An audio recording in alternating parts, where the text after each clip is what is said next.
Entrepris d'établir la liste des 100 meilleurs comics de l'histoire, la bibliothèque idéale, les 100 comics qu'il faut avoir lus, qu'il faut posséder, qu'il faut connaître, les 100 meilleurs comics capables de vous proposer une émotion, de vous proposer quelque chose d'unique et quelque chose d'inoubliable, parce que oui, les comics c'est un voyage, les comics c'est la découverte, les comics c'est bien entendu une richesse, une variété et énormément de choses absolument sublimes. Aujourd'hui, nous allons revenir sur ce qui a été en 2001 mon comics préféré et qui continue de faire partie des choses que je continue d'adorer. Ultimate X-Men, sorti en 2001 sous la plume d'un tout jeune Mark Millar, hein, ce n'est pas encore le Mark Millar de Civil War, de Old Man Logan, de Jupiter's Legacy ou encore Magic Order, c'est le Mark Millar des débuts, un Mark Millar plein d'idées, plein de provoques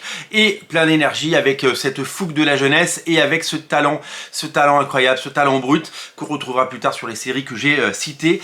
C'est un auteur absolument fabuleux, accompagné d'un dessinateur qui a déjà travaillé sur les X-Men dans les années 90 et qui relance cette série, c'est Adam Kubert, le frère de Andy Kubert, le fils de la légende Joe Kubert, qui se voit et qui est promu sur ce comics et qui va donc lancer cette série qui va devenir un succès immédiat. Nous sommes en 2001, les comics X-Men sont au plus bas, ils ont du mal à trouver leur public, hein, ils ont du mal à se renouveler, à trouver une ton. Je vous parle des comics X-Men classiques, hein, depuis le départ de Chris Claremont puis Scott Lobdell, eh bien il y a un flottement dans les X-Men, un manque d'idées, un manque de créativité et surtout une perte d'intérêt de la part du public. C'est également très compliqué pour les jeunes lecteurs, pour les nouveaux lecteurs et même pour les anciens lecteurs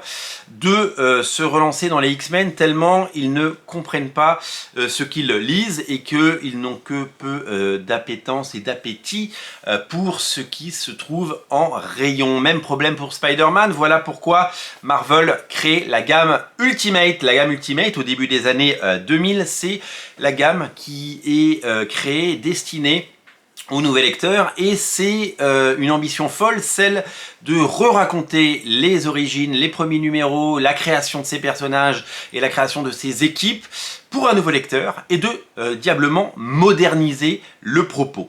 En effet, les épisodes de Spider-Man de Stan Lee et Steve Ditko sont cultes, mais ne correspondent pas en termes de critères aux comics de l'époque et ne correspondent pas au nouveau lectorat. De la même façon, les X-Men de Jack Kirby et Stan Lee des années 60, ou bien même ceux de John Byrne et Chris Claremont, même s'ils sont toujours aussi magnifiques plus de 40 ans après, eh bien ont du mal, ils ont du mal à exister et ils ont du mal aujourd'hui à répondre au code de la nouvelle génération, et surtout que il y a un film X-Men au cinéma.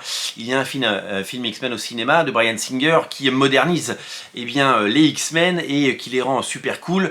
Il n'y a plus de costumes colorés, ce sont des costumes en cuir, il y a un ton moderne, il y a une façon de voir les comics tels qu'ils sont aujourd'hui, et voilà pourquoi est créé Ultimate X-Men, un comics qui ne se passe plus dans les années 60 mais qui se passe dans les années 2000, avec des looks des années 2000, avec un dessin des années 2000, avec des téléphones portables, avec tout ce modernisme et tout ce trait absolument génial d'un dessinateur totalement habité par sa création et par l'enjeu, parce que moderniser les X-Men et les rendre cool et faire en sorte qu'ils entrent dans le 21e siècle, la tâche est rude, mais le défi est à la hauteur du talent des auteurs. Ça nous donne un comics d'une fraîcheur absolue, c'est le parfait point d'entrée pour découvrir les X-Men. C'est véritablement un comics qui reprend tous les codes de ce qu'on a pu aimer et qui les modernise un à un et qui permet de raconter une histoire absolument géniale. Non seulement c'est modernisé dans le trait, c'est modernisé dans le propos, c'est modernisé dans la narration et c'est quelque chose qui n'est pas une simple redite, ce n'est pas un remake de ce qui a été fait, c'est une variation et une nouvelle proposition avec tout ce qu'il faut de dialogue punchy, de personnages cool et de récits absolument incontournables. Voilà, c'est vraiment, si vous voulez mon humble avis, ce qu'il faut faire à l'époque, puisque on prend le meilleur des dessinateurs possibles, on prend le meilleur des jeunes scénaristes qu'on trouve sur le marché. Fort de son succès, vous le savez, sur Authority. Il a véritablement dynamité les comics avec sa reprise d'Authority quelques mois plus tôt et quelques mois plus tard, il le relancera avec talent et brio, vous le savez, les Avengers dans The Ultimates, qui est disponible à la fois en omnibus et dans la collection Marvel Pocket à petit prix. Vous pouvez découvrir les Ultimates de Mark Millar. C'est tout simplement génial. Tous les éléments, tous les ingrédients sont là, un cliffhanger, des personnages forts, du mystère et surtout, il y a deux façons de prendre du plaisir en lisant ce comics. D'abord, vous pouvez le lire de façon linéaire et vous dire wow, c'est un bon épisode des X-Men, c'est un bon point d'entrée pour débuter les X-Men.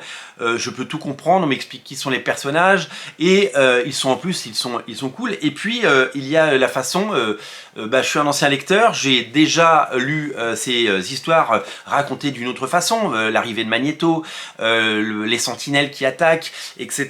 Mais là, ça va être raconté de façon différente. Donc on peut aussi également s'amuser à voir les différences entre ce qu'on a pu lire par le passé et cette version moderne des X-Men. C'est tout simplement un récit incontournable, c'est un récit majeur et ça fait partie encore plus de 20 ans après des comics classiques et des comics qu'il faut avoir lus. Alors, cette série est aujourd'hui disponible en omnibus, elle sera certainement disponible un jour en Marvel Pocket. Le premier tome est déjà sorti, il reprend les 33 premiers numéros, l'intégralité des épisodes scénarisés par Mark Millar, qui ensuite laisse sa place à Brian Michael Bendis, puis à d'autres scénaristes comme Brian Kevogan, le scénariste de Saga, puis Robert Kirkman, et oui, le scénariste et créateur de Walking Dead et Invincible.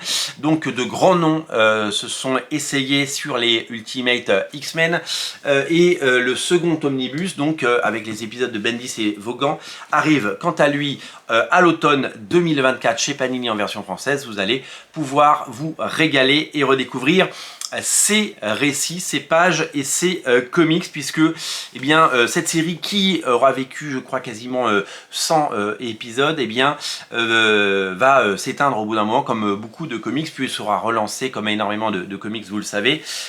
Toute la première partie du run, on va dire les 60 ou 70 premiers numéros sont vraiment excellents. La série perd un peu en qualité par la suite, mais en tout cas, toute la première partie continue, plus de 20 ans après, à être quelque chose d'exceptionnel et quelque chose de magnifique et quelque chose de cultissime. Voilà. Moi, c'est une série que j'affectionne depuis plus de 20 ans. C'est une série que je conseille à tous les lecteurs. On y retrouve les dialogues absolument incroyables de Mark Millar. On y retrouve des scènes géniales, on y retrouve les personnages qu'on aime, que ce soit Wolverine, que ce soit Jean Grey, Colossus, Tornade, Cyclope. On y retrouve un groupe homogène, une équipe réduite, une équipe qui a du punch, une équipe qui a une âme, une équipe qu'on a envie de suivre et une équipe qu'on adopte tout de suite. Et c'est ça, les X-Men, c'est se faire des nouveaux amis et suivre leurs aventures pendant de nombreux numéros. Et cette série au long cours ne vous décevra pas. Elle va évidemment proposer une succession d'artistes absolument fabuleux, puisque Andy Kubert va venir prêter main forte à son frère pendant quelques numéros.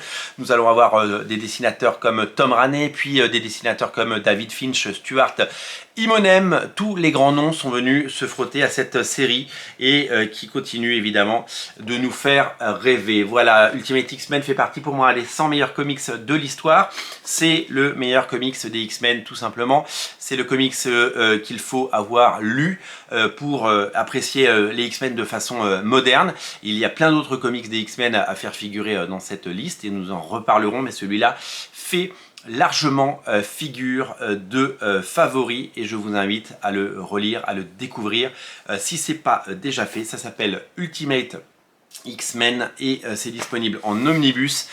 Plongez dedans, profitez de votre temps libre pour plonger. Si vous voulez découvrir les X-Men, eh bien vous avez désormais la clé d'entrée, même si je sais qu'un omnibus n'est pas forcément la meilleure clé d'entrée pour débuter, mais ça sortira certainement très bientôt ou à un moment en Marvel Pocket pour le plus grand plaisir de tous. Merci de suivre ces émissions. On se retrouve très bientôt pour continuer à dérouler les 100 meilleurs comics de l'histoire. Salut!